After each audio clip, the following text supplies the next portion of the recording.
Electoral bond শুরু হলো, আমাদের ইলেকট্রাল বন্ড আমরা নেব কি না কেউ জিজ্ঞেস করেছে। আমরা এক পয়সা আমরা নেব না। আমরা রাস্তায় ঘুরে পয়সা কালেকশন করে নির্বাচনে কাজ করব, কিন্তু ইলেকট্রাল বন্ড আমরা নেব না। ইলেকট্রাল বন্ড মানে হচ্ছে কর্পোরেটের চুরির টাকা সেটা ঘুরিয়ে পার্টি ফান্ডে দেওয়া। সেটিংয়ের কথা যখন বলি অনেকে বুঝতে পারে না, এগুলো দেখলেই বুঝতে পারা উচিত কেমন সেটিং আছে। আমরা তো প্রথম দিন থেকে বিরোধিতা করছি। প্রথম দিন থেকে যখন ইলেকট্রাল বন্ড শুরু হলো, আমাদের ইলেকট্রাল বন্ড আমরা নেব কি না কেউ জিজ্ঞেস করেছে। আমরা এক পয়সা আমরা নেব না। আমরা রাস্তায় ঘুরে পয়সা কালেকশন করে নির্বাচনে কাজ করব, কিন্তু ইলেকট্রাল বন্ড আমরা নেব না। আরেকটা জিনিস যে আজকে আমরা দেখছি যে বিরোধী নেতা যেরকম অরবিন্দ কেজরিওয়াল, তাকে অ্যারেস্ট করা হচ্ছে, বিভিন্ন জায়গায় বিরোধী নেতাদের অ্যারেস্ট করা হচ্ছে।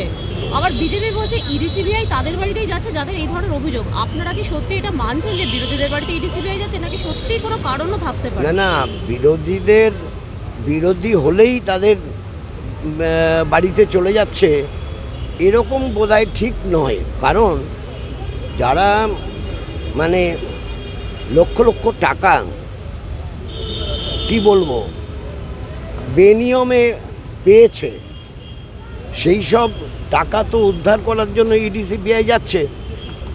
অন্যদিকে অরবিন্দ কেজরিওয়ালের ব্যাপারটা হচ্ছে আলাদা। মুখ্যমন্ত্রী, নির্বাচন ঘোষণা হয়ে গেছে।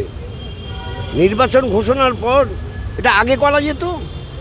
নির্বাচন ঘোষণার পর এইভাবে করাটা মানে হচ্ছে ধমক দেওয়া। এই ধমক দেওয়ার রাজনীতিটা আরও ভয়ঙ্কর পরিবেশ তৈরি করতে পারে বলে আশঙ্কা হচ্ছে। একদিকে কেজরিওয়াল ইডি সিবিআই বলছে যে যা হয়েছে তার কিংপিং হচ্ছেন কেজরিওয়াল, তাই তাকে অ্যারেস্ট করা। আর পশ্চিমবঙ্গের ক্ষেত্রে যাদেরকে গ্রেফতার করা হচ্ছে তার কিংপিং যারা, তাদেরকে তো অ্যারেস্ট করছে না সিবিআই। এখানেই তো রহস্য। তাই তো আমরা বলি যে বোঝাপড়া আছে। আমরা সেটিংয়ের কথা যখন বলি অনেকে বুঝতে পারে না, এগুলো দেখলেই বুঝতে পারা উচিত কেমন সেটিং আছে। সেই জন্য এই ইলেকট্রাল বন্ডের মধ্য দিয়ে দেখতে পাচ্ছে জিনিসপত্রের দাম বাড়াবে যে কোম্পানি, সেই কোম্পানি ইলেকট্রাল বন্ডে টাকা দেবে। একটা ভয়ঙ্কর পরিস্থিতি তৈরি করতে চাইছিল।